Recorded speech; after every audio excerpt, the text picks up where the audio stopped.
Assalamualaikum warahmatullahi wabarakatuh. Perkenalkan, nama saya Naisya Putri Kartika Sari dari Fakultas Kesehatan Program Studi Keperawatan Universitas Jenderal Ahmad Yani Yogyakarta. NPM 252201103. Di sini saya akan mengerjakan tugas mata kuliah biomedik dasar, yaitu melengkapi bagian-bagian dari sel.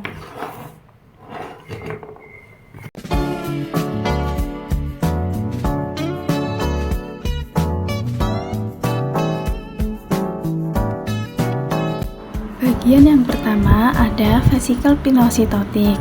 Fungsi utama vesikel pinositotik adalah menyerap cairan ekstraseluler dan molekul-molekul kecil terlarut dari lingkungan sel untuk dimasukkan ke dalam sel. Yang kedua ada lisosom. Lisosom merupakan membran yang berbentuk kantung kecil yang berisi enzim hidrolitik yang disebut dengan enzim lisozim. Enzim ini berfungsi dalam pencernaan intrasel, yaitu mencerna zat-zat yang masuk ke dalam sel. Yang ketiga, vesikel Golgi. Fungsi vesikel Golgi adalah sebagai kantung untuk mengangkut dan menyalurkan protein serta lipid yang telah dimodifikasi dari aparatus Golgi ke berbagai bagian sel target atau keluar sel. Yang keempat, ada retikulum endoplasma atau RE. RE terbagi menjadi dua bagian, yaitu kasar dan halus, dan yang ini merupakan RE kasar.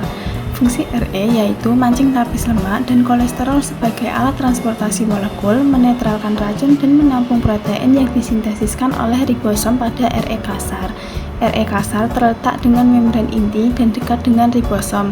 Fungsi utama dari retikulum endoplasma kasar yakni untuk mengambil bagian dalam sintesis protein, kemudian mengangkutnya ke bagian lainnya. Yang kelima, ada retikulum endoplasma halus.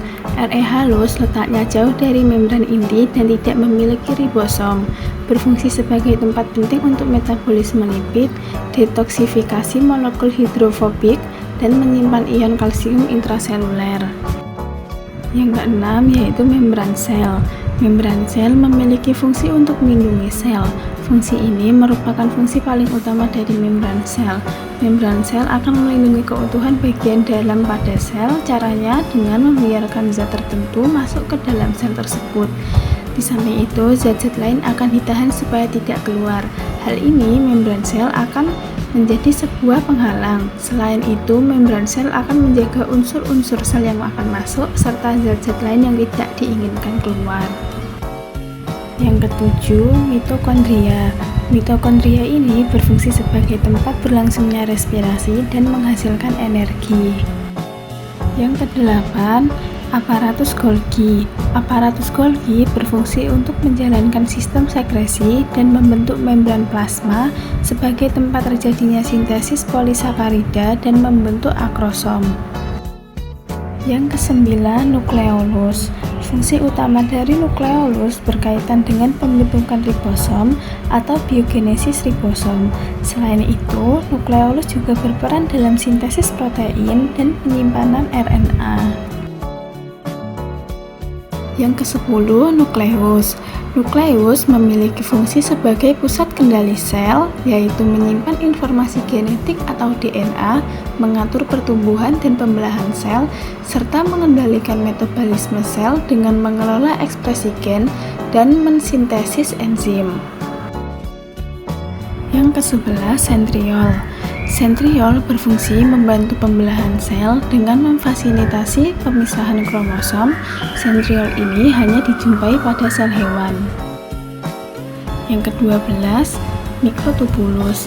Mikrotubulus terlibat dalam berbagai fungsi, termasuk perakitan spindel mitosis, pembelahan sel, atau ekstensi akson pada neuron. Yang ke-13, sitoplasma. Sitoplasma merupakan cairan sel yang berada di luar inti yang terdiri dari air dan zat-zat yang terlarut, berfungsi sebagai bahan kimia sel dan reaksi metabolisme dan juga mempunyai sifat mampu mengendalikan dan menghantarkan rangsangan. Yang terakhir adalah ribosom.